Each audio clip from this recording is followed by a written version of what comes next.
Hi hello guys, welcome to our channel. நான் ஒரு சின்ன காணொலி போடுறேன், பார்த்துட்டு வாங்க.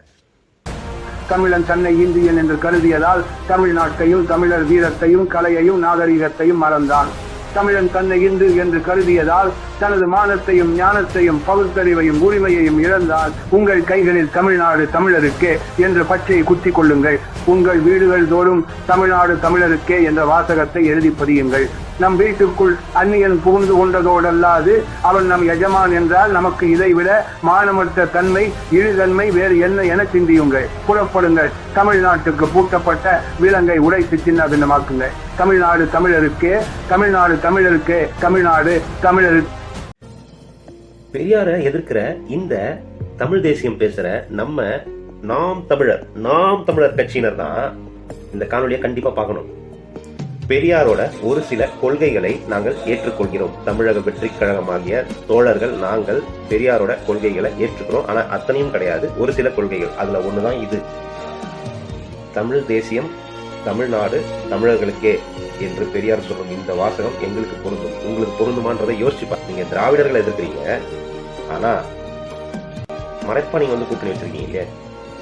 நீங்க யாரோட பீட்டிங் தெளிவா தெரிஞ்சு வச்சா, அவங்க மேலிடத்தோட பீட்டிங், நீங்க இவங்களோட பீட்டிங். ஸோ நீங்க அவங்களுக்கும் பீட்டிங், இவங்களுக்கும் பீட்டிங். உங்களோட அஜெண்டா மொத்தமும் என்ன? எவனும் புதுசா கட்சியை தொடங்கிடக்கூடாது, தொடங்குறவனும் சும்மா விடக்கூடாது.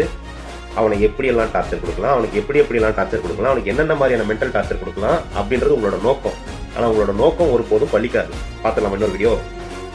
அங்கேயும் நம்ம அந்த தமிழ் காட்டுல இருக்கக்கூடாது, பேசிட்டோம். எப்படி இப்ப 10 நாளைக்கு முன்ன நீங்க பாருங்க, ஒவ்வொரு தொகுதி வியாபாரம் ஆரம்பிச்சது. இவர் திமுக காசம், திமுகவிடமிருந்து பெரும் தொகையை 10 நாளுக்கு முன் அவர் வாங்கிவிட்டார். இதை அவரோடு நெருக்கமாக இருந்தவர் இன்னொருவரிடம் சொல்ல, அவர் என்னுடைய நெருங்கிய நண்பர் சொல்ல, அது இப்போ ஒரு அமௌண்ட் வாங்கிட்டார். அது இன்னும் நான் உறுதி செய்து வாங்கி கொண்டு மீதி ஜனவரியில் அதுவும் ஒரு சொல்லிருக்கேன்.